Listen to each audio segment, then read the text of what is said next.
This month on Focus Black Oklahoma, learn about Dr. Charisse Burden-Stelly, a Black Studies and political economy scholar and author who explores racism and resistance in the United States. Discuss Holocaust scholar Dr. Carol Rittner's return to Tulsa with a call to action.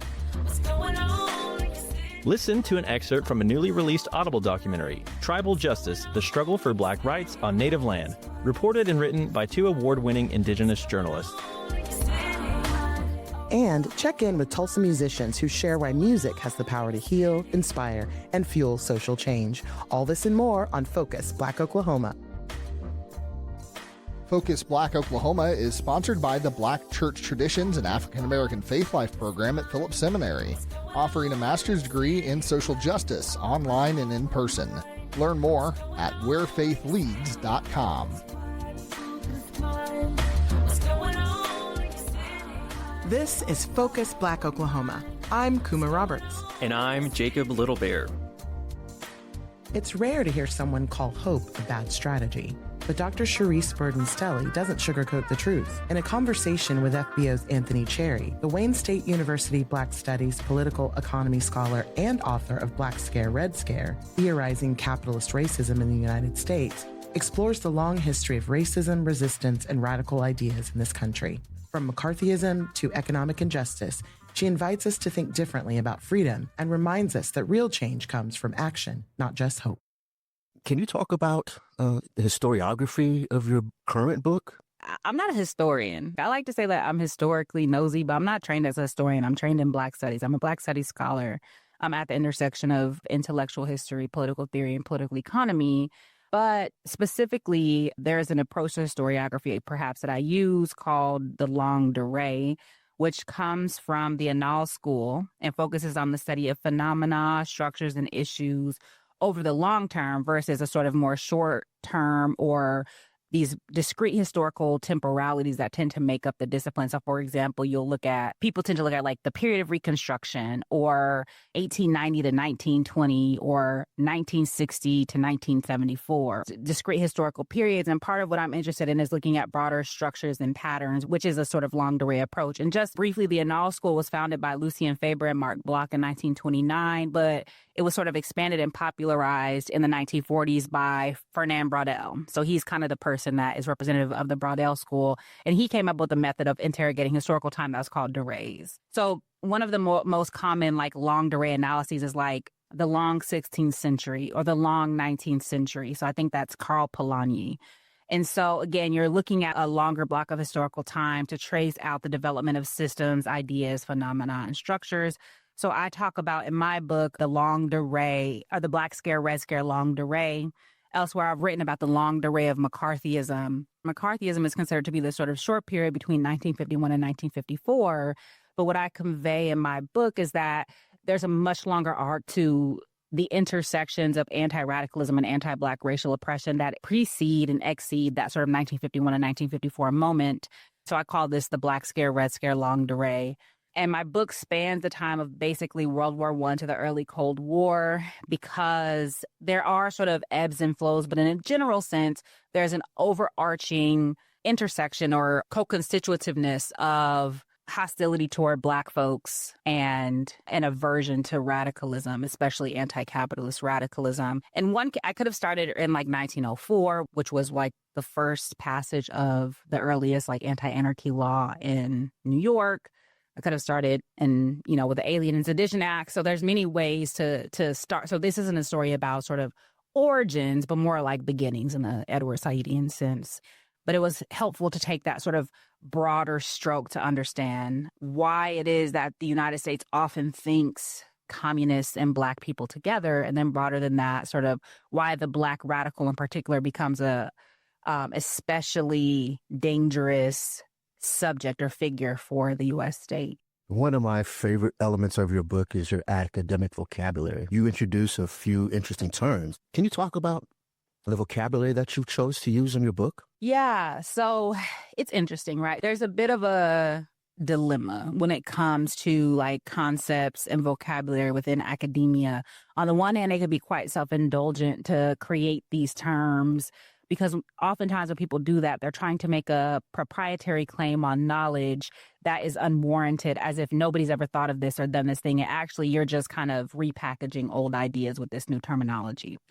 On the other hand, the function of the propaganda wing of the state, of the mainstream, as it were, is to obfuscate, mystify, distort, conceal.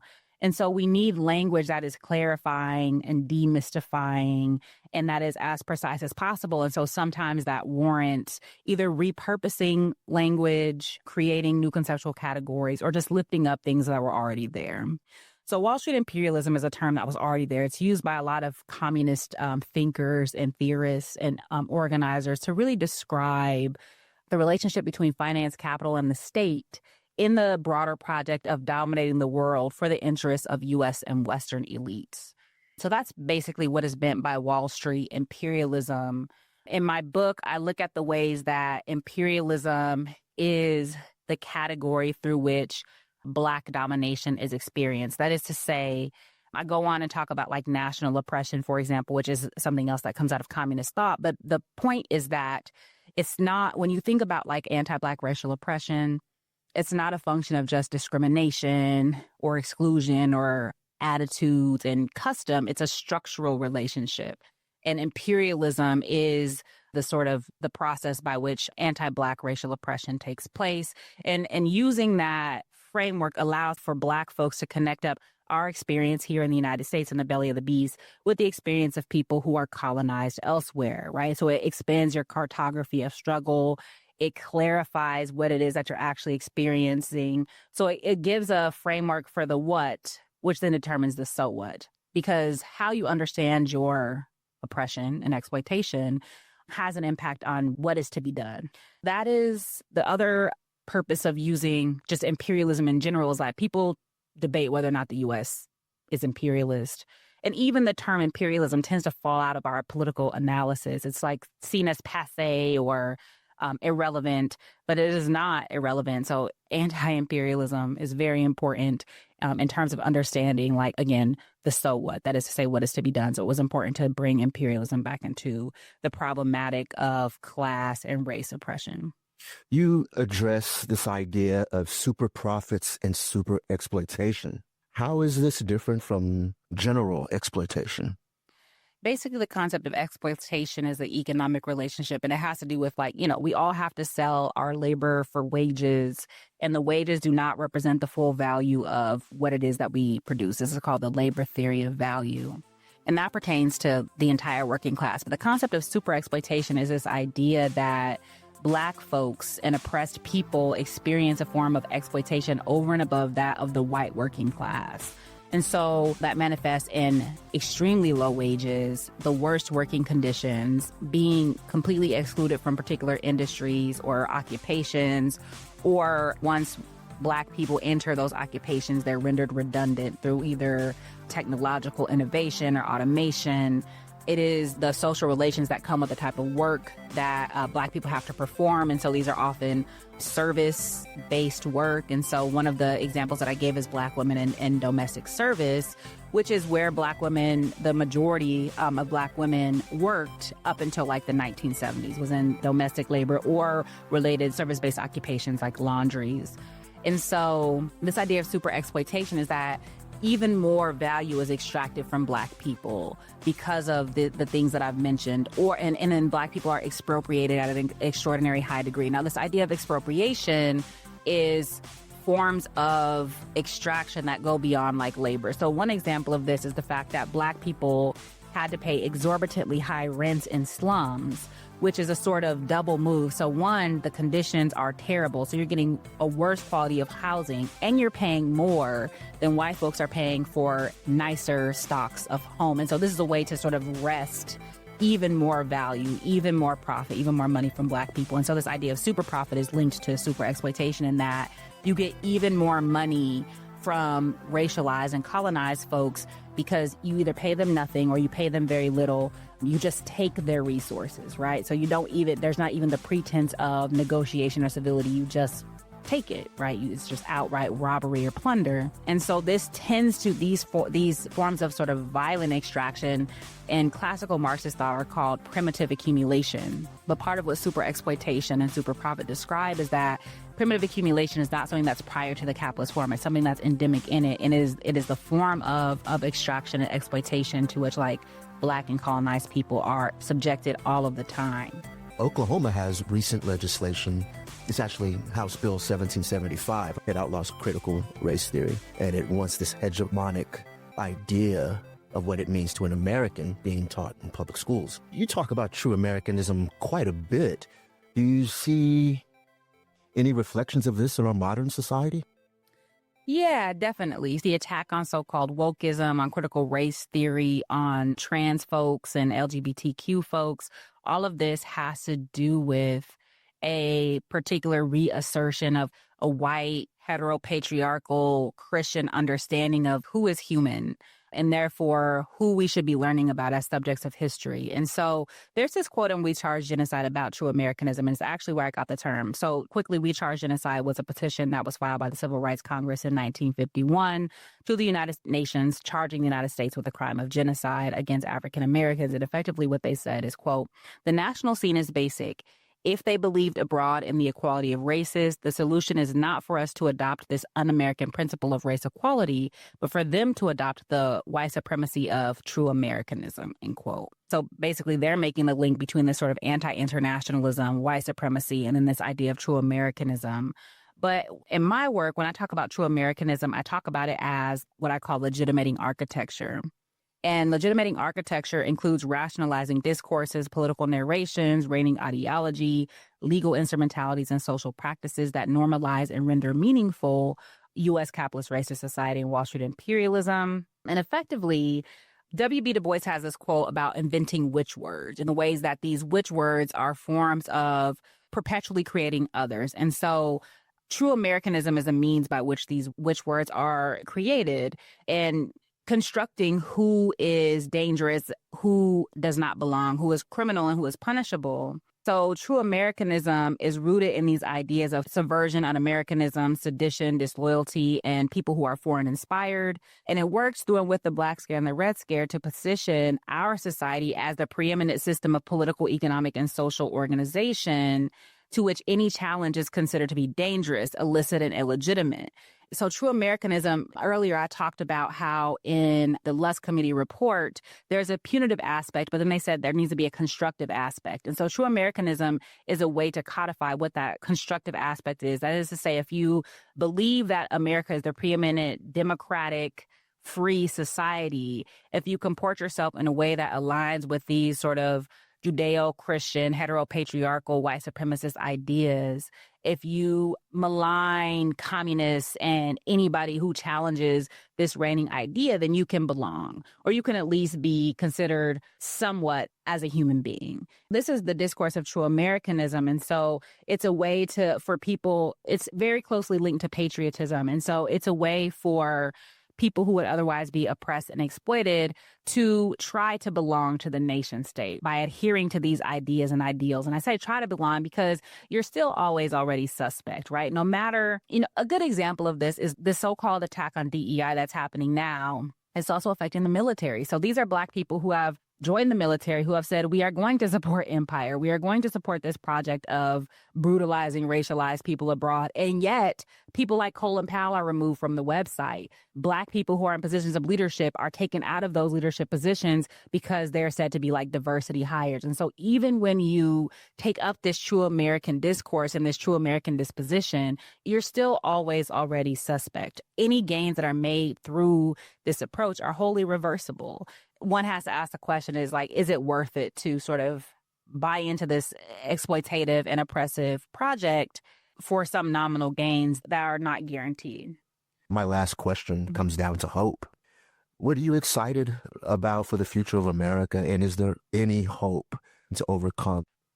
There's this saying, right, that you can hope in one hand and poo in the other and see which one fills up first. So expletive that's used, not poo.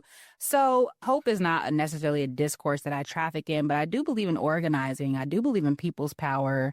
I do believe I am optimistic. So Fidel Castro says that revolutionaries are always optimistic. Otherwise, like, what is the point, right? What is the point of doing any of this work? I do believe we'll win. I edited a book called Organized Fight, Win. And sometimes on the left, I don't believe that people think we'll actually win. But in terms of what am I excited about, I am excited about the fall of empire. And I don't say that lightly. It's going to be an extraordinary, it is, right? If we look around us, it's an extraordinarily sort of painful and violent process, and violent in a number of ways. But I think that it is only through the collapse of imperialism in a more multipolar or pluriversal world in which people are self-determining and have the things that they need can any of us hope to flourish. Like, I think that Americans have had the time to be hegemonic, right? Of course, that those benefits and privileges have been unevenly distributed. But the time of U.S. imperialism, if we care about ecology, if we care about the climate, if we care about the environment, if we care about the world's majority, then that, these developments of the U.S. rapidly declining as the world's police and the world's hegemon, I think is a good, it bodes well for humanity.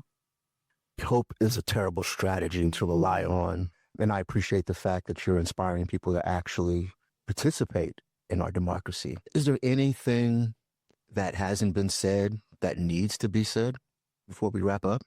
I don't know about I don't think the U.S. is a democracy. Or, I guess I'll amend that. I will say, do whatever makes you feel like a better world is possible. So for you, if that is voting, go vote, go rock the vote, organize people to register to vote, whatever it is, call your congressman. If you are an anarchist, like, fight the police. I don't know, if you are people like myself, identify as maybe I shouldn't say what my ideology is. I don't want to be in a concentration camp. But anyway, if you are in movement, be in movement, join your organization, fight within your organization, wage principled struggle to hold your organization to its best ideals, contribute to movement, engage in political education, be in community. And so we really have a responsibility. We're in a battle of ideas, which is why political education is important. But we also have a responsibility to be in community with people, because part of the sort of reigning ideology is to encourage alienation and individualism and despair. And so I think that despair is counter-revolutionary. It is reactionary. And so we have a responsibility to, of course, be enraged about what's happening here and around the world. But we also have a responsibility to be in community and to struggle for the world that we envision, because what we have to remember is that ultimately this is somebody's vision. People worked very hard. Why? Why would people work hard for this? I don't know. I do know, right? Ruling class domination. But this is somebody's vision. This is people's careful organizing or orchestrating and effort. And so we owe it to ourselves and to our future generations to respond in kind. You mentioned earlier this idea of disillusionment and shattering our disillusionment. And really the only way to do that is to continue to read books like yours, think deeply about what we want our lives to be like. Thank you for your time. Of course. Thank you for having me. So, good luck.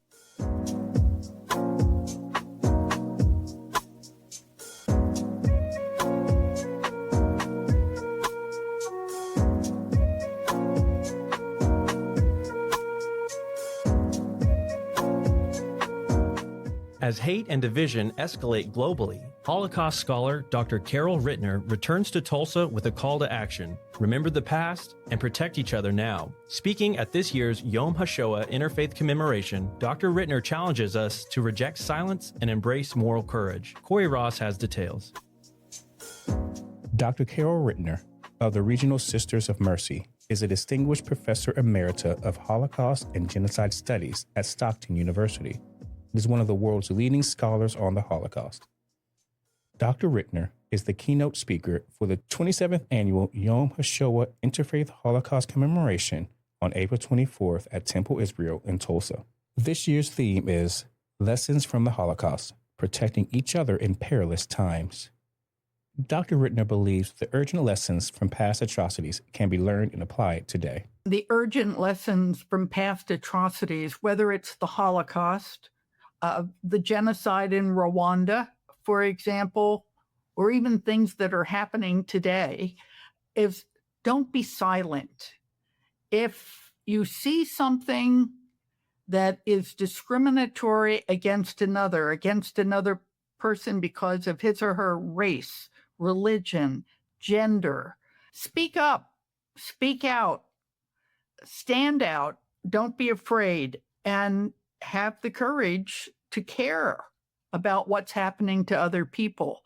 I think that's an urgent lesson. The other lesson, I think, is join with other people who feel the way you do. Find small groups. I forget who it was that said, that about the power of small groups to affect change in society. So I say, join with small groups. The other thing I would say that we can learn from past atrocities is we can learn the lessons, so to speak, from those who did have the courage to speak out, to act in a moral way, whether it was a Corrie ten Boom and her family during the Holocaust, Monsignor Bernard Lichtenberg, who was the rector of the Cathedral Church in Munich, who prayed for the Jewish people in the early 1940s, and in fact was reported to the authorities and ended up in Dachau and eventually died. But he had courage. He's an example. And if you are willing to speak up and speak out, there are consequences. And one must be aware of those consequences. But we have to see what we can learn from the good people and not just from the evil people like Hitler and Goebbels and Himmler, but from good people like Corrie ten Boom, the Trockmays, the Protestant pastor and his wife in the small village in France. Dr. Rittner discussed what meaningful actions regular citizens and their communities can take to prevent indifference. Ordinary people can join with other ordinary people in their churches, in their synagogues, in their mosques, in their community organizations, in their schools, even in their business situations. They can join with other ordinary people to try to make real actions that stand up for people who are being discriminated against. Elie Wiesel, during the Holocaust, it was courageous if a person just opened the door and let someone in, or if someone gave directions to someone who was asking for directions to safety. Go around that corner, not the other corner. So we can join with others. We can do things like I'm thinking about today, write letters to the editors of our local newspapers about political and social situations we may see where people are being discriminated against. Speak up, write up. We can join interfaith groups who are trying to study about situations so that we can learn more about what's happening to our neighbors, and we can adopt behaviors and actions that encourage respect. We can model for our children, our students, our neighbors, what it means to be a knowledgeable, respectful citizen of our country. As an educator, she is keenly aware how education, or in her view, lack thereof, plays a role in combating discrimination and xenophobia. There is no more important job besides being a parent. There's no more important job than being a teacher. You know what Archimedes said, give me a place to stand and I can move the world. And I believe that teachers who are really intent and committed to getting their students to think, to ask questions, to be self-reflective, I think we have an impact on students. Just today, a colleague of mine told me about meeting someone in a flower shop, of all places, who mentioned that she was a student a number of years ago at one of the area colleges in our area here in northeastern Pennsylvania. And what an impact one particular teacher had on her to get her thinking about the political and ethical and moral questions facing us in this country today. And this is like 10 or 12 years after she graduated from the school. So I believe there's no place more important than in the classroom. I'm only sorry I'm the age I am now, and I'm no longer in a classroom with students. Not only do I have an opportunity to teach them, they have had an opportunity to teach me by reflecting back to me on my questions and raising even deeper questions. Historical or fact-based knowledge versus a knowledge and understanding of morals and integrity. Is there a difference? And if so, which is more important? I don't want to think about education as being bifurcated, that you either teach about facts and figures. Of course, we have to teach information. Of course, students have to know about dates and events, but they also have to know about the larger questions, the questions about why we human beings act in the way that we act, whether for good or for ill. Exploring the intersections of identity and oppression, particularly between Jewish and Black communities, both historically and today, Dr. Rittner explains how Jewish and Black people can work together to help combat the systemic oppression facing both communities. I think Jews and African Americans suffer from stereotypes and hate speech, and I think also dog whistles, so to speak, that can stir up hostile attitudes toward one group or the other.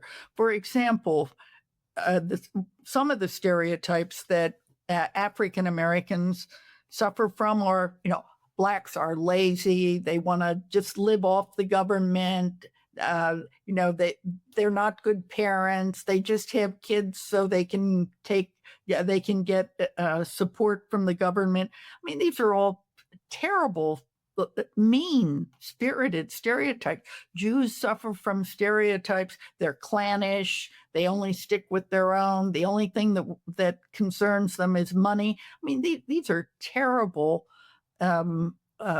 stereotypes and Jews and Blacks suffer in the same way. I mean, one of the ways that we know Jews and Blacks suffer is that they both suffered from discrimination in the workplace, in educational settings, heaven forbid, but for Blacks in churches where Black people were not welcomed into certain Christian churches.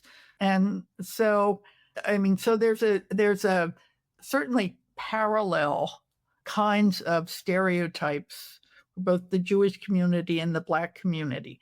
I mean, one of the things during the Holocaust, during the Nazi era, was that Hitler built on stereotypes about Jews, also about Blacks. I mean, Blacks were not welcome in Hitler's Germany, in that borderline between France and Germany that was always changing places after various wars. There were African soldiers from French colonies who were guards and soldiers in these areas, and they were discriminated against by the French and then by the Germans when the Germans were in charge. But so people who are different, whether racially different, gender different, different by religion, can be discriminated against. And those stereotypes and discriminations are capitalized by people like Hitler and others. The Interfaith Holocaust Commemoration will begin at 7 p.m. on April 24th at Temple Israel in Tulsa. The event is free and open to the public, though registration is required. It is recommended for ages 12 and up. To register for the event, visit jewishtulsa.org/event Yom HaShoah 2025. That's YOM HASHOAH 2025. For Focus, Black Oklahoma, I'm Cory Ross in Tulsa.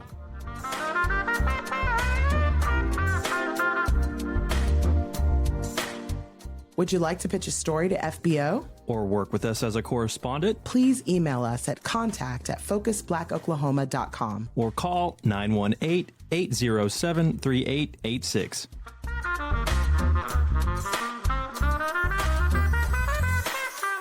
You're listening to Focus Black Oklahoma. I'm Allison Herrera, one of the creators of Tribal Justice, the struggle for Black rights on Native land. The full story can be found on Audible. In our last installment, we heard about Mikail Hill, a Cherokee Freedman who was arrested by the Okmulgee Police in the fall of 2020. He fought to have his case transferred to tribal court because he's an enrolled citizen of the Cherokee Nation. After all, this was right after the landmark McGirt decision, which returned criminal jurisdiction to tribal nations in Oklahoma when they involved Native people like Mikail. Chief Hoskin Jr. wants federal lawmakers to change the Major Crimes Act to say that the definition of who is an Indian is up to the tribes, as opposed to the 1846 Rogers decision we told you about earlier. But it's tough to argue for expanding tribal control when the Oklahoma governor is working hard to take away what's already been gained. Governor of Oklahoma, Kevin Stitt, has been opposed to the McGirt ruling almost from day one. That ruling creates uncertainty in our state. It threatens Oklahoma's sovereignty. It creates a public safety nightmare for victims and law enforcement. He's called tribal police inexperienced. How do we know who is trained for this a tribal police officer? And I'm very reluctant to have a tribal police officer arrest a non-tribal member or an Oklahoman unless Oklahomans get a vote on who the sheriff is or who the police chief is, and do they have open records? Do they have the same CLEAT training? And he's pushed a narrative that dangerous criminals are walking away and not getting punished for their crimes because of McGirt. Governor Stitt has publicly stated that he wants criminal jurisdiction to be returned to the state, like it had been for more than 100 years. He said he doesn't want Oklahoma to become, quote, a reservation. Principal Chief Chuck Hoskin Jr. has vocally criticized Governor Stitt over how he's spoken about the decision. He sees a clear connection between the governor's attacks on McGirt and what's happening with Mikail's case or other particular prosecutions involving freedmen. I think the state of Oklahoma, particularly through Governor Stitt, has two goals. One is to whittle down McGirt as small as it can, and to the extent that it can remove an entire classification of Cherokee citizens to do it. I think it's doing it consciously. I don't think it's doing it unmindful of what this means for tribal sovereignty. When I met with Principal Chief Chuck Hoskin Jr., I told him about Mikail's case and how it had been sitting in state court when Mikail thought it should have been in tribal or federal court. I asked him if he thought this was purposeful on the state's part. I think absolutely anytime the state of Oklahoma has an opportunity to take something that ostensibly looks like a McGirt case, that it should go to the Cherokee Nation or the federal government, that if they have an opportunity to pull it away, they're going to, for the two reasons I mentioned earlier, both to whittle down McGirt and to help create this narrative of chaos. Hoskin Jr. and other leaders I've talked to acknowledge the carrot and stick approach the federal government has taken when it comes to criminal justice. On one hand, the U.S. Supreme Court tells the tribes in Oklahoma, yes, your reservation still exists, and tribal nations rejoiced at this reaffirmed sovereignty and the right to protect their citizens. But on the other hand, the tribes are hampered by federal laws like the Major Crimes Act that took power away from them to decide how to enforce the law for their own citizens and who could even be a citizen in the eyes of the U.S. law. And then you have someone like Mikail, a freedman descendant who, in the eyes of the Cherokee Nation, is a full citizen and should enjoy everything that other Cherokee citizens do, including being tried in tribal or federal court, as the McGirt decision dictates. Yet he can't be because of blood quantum.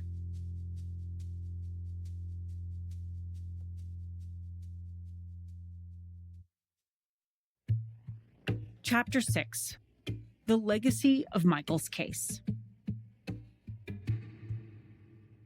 Michael had a court date coming up, but the day before we were set to go, we got a message from him. Hello, my attorney called me today and told me that my court date got pushed back to May 8th. I was supposed to have court this coming Wednesday on the 28th.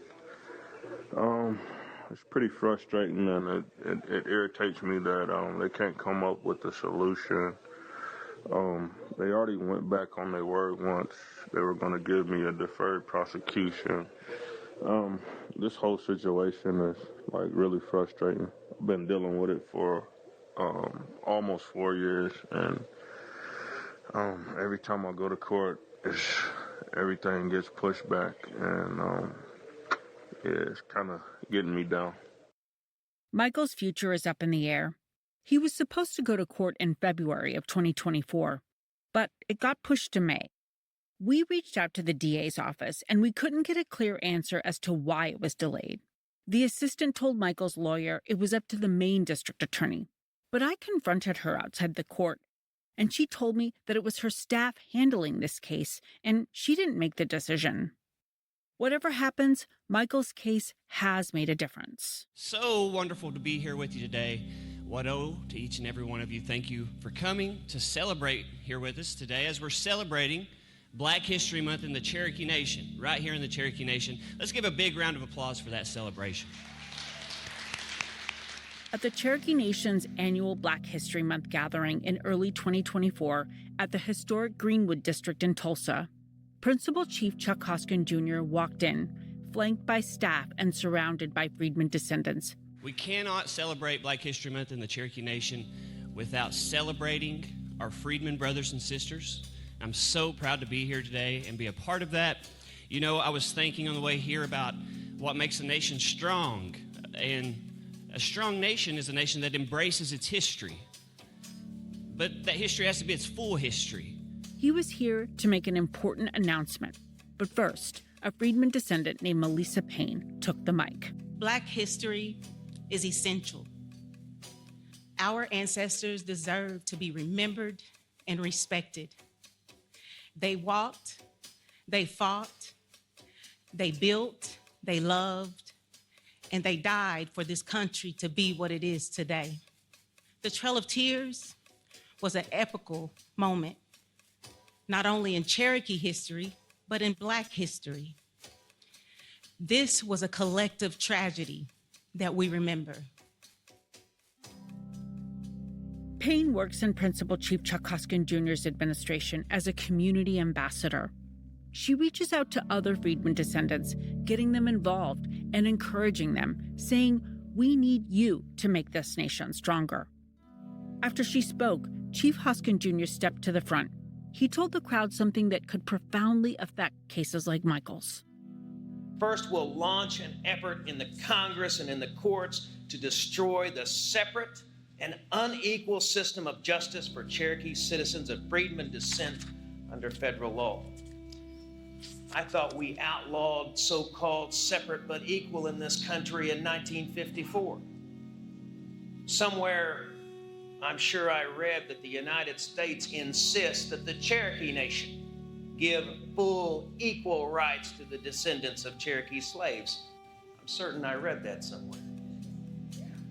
Our Constitution, our statutes, our executive order on equality makes clear that the order of the day in the Cherokee Nation is equality and that we accept nothing less. Yet the United States does not see it that way. The law of the land, which has been made so relevant to all of our lives under the McGirt case, excludes Cherokee citizens of Freedmen descent from the guarantees of exclusive federal and tribal jurisdiction under the McGirt case. As we speak,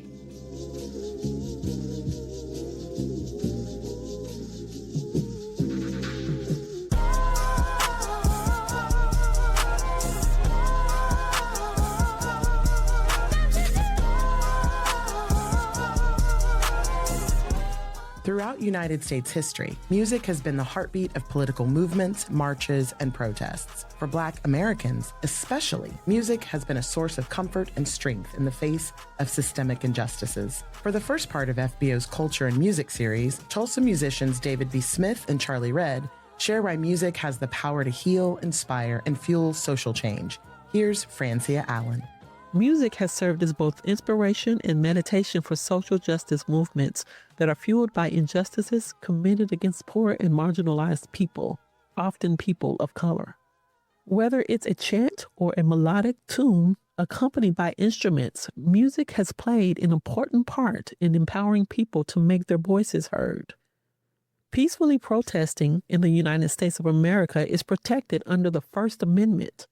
When elected politicians sitting in the White House and Congress fail to honor their oaths of representing the people they are sworn to serve, the people have a right to protest as a sign of disagreement and resistance, as well as to demand accountability.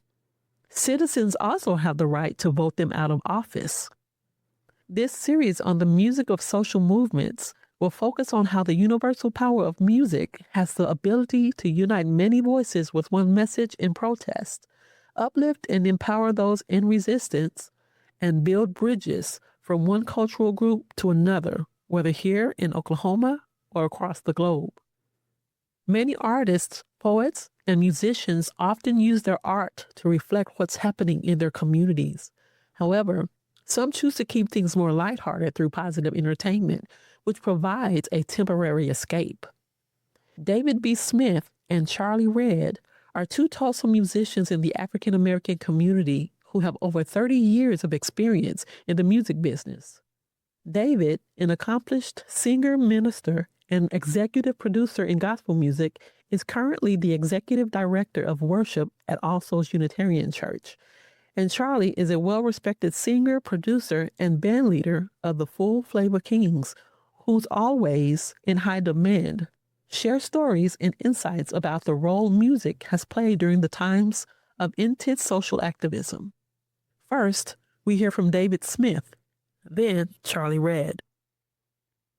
I'm a musician for several years now. I do other things, but for the purposes of this, I'm a musician. I primarily play piano, keyboards, and the like, but I play several instruments. The primary music that I was exposed to was gospel music. It didn't mean that I didn't hear other music, because I did. Music is around in everything that we do in life. The happy times, the sad times, the joyous times, the angry times, all of the spectrum and range of emotions and that humans have. So I was that person providing, for lack of a better word, a soundtrack. I've heard that used lately, so I'll use that. A soundtrack for people as they're going through these different things, or as we're experiencing things in the world. So, 70s, 80s, 90s, the kinds of things that would happen, especially in the Black American community. I consider myself an entertainer before an artist, and that means I want to, I'm thinking about others more than I'm thinking about myself. If you notice, music is part of art. And artists, painters, poets, musicians, you name it, have always been leaders. People, always been drawn to the minds of artists. And there was a lot of trust. I was told years ago that there would come a time where all the artists, the leaders and the people controlling the planet will be most of the artists.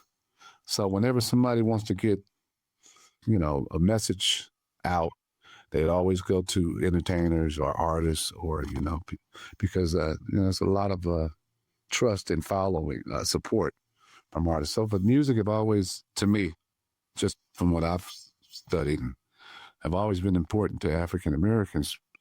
It's been communication. It's been meditation. It's been entertainment, release from, if you can't cry, it's better to laugh to keep from crying, you know what I mean? During the Jim Crow era, African American blues and gospel music could be considered as early forms of resistance because they provided a way for Black people to express the injustices of religions and relationships in their lives. At the juke joints, Black people could be whole human beings with the courage to vent about the boss at the job and the lover that left by singing the blues. Gospel music helped oppressed Black people share their beliefs and faith in a loving God who would fight their battles in spite of their circumstances. It's weird how they work all day and then still find time to go and dance and sing and play. Slaves, that is. And then music was communication, with the Underground Railroad, it'd be messages. And then even before slavery in Africa, communication, you hear drum beats that would tell you what tribe and where to go and what's going on. Before, that was communication as far as tele info. Makes sense? So yeah, music has always been important. And it's always, like we mentioned, the civil rights movement, man, it's messages, it's encouragement, it's hope. And it's a lot of power. There are some songs that speak to the culture. When I say speak to the culture, it speaks to the threads of who we are as humans and who we are as Black Americans and who we are as Americans and who we are as people. So Total Praise is one of those songs because it kind of opens a person up to more wherever their headspace is. The words and the way that I believe Richard Smallwood was divinely inspired to write the song, and the way and the style in which he wrote it lends itself to helping a person open up to receive the strength from the music, receive the strength from the people around them, receive the strength from the divine. So that's probably one of my go-to songs because of that, because of what it has seemed to have done in every situation in which I've observed it being done or I've done it myself. Today's generation of activists often pay tribute to the people who came before them as they continue to fight for some of the same issues, including police brutality.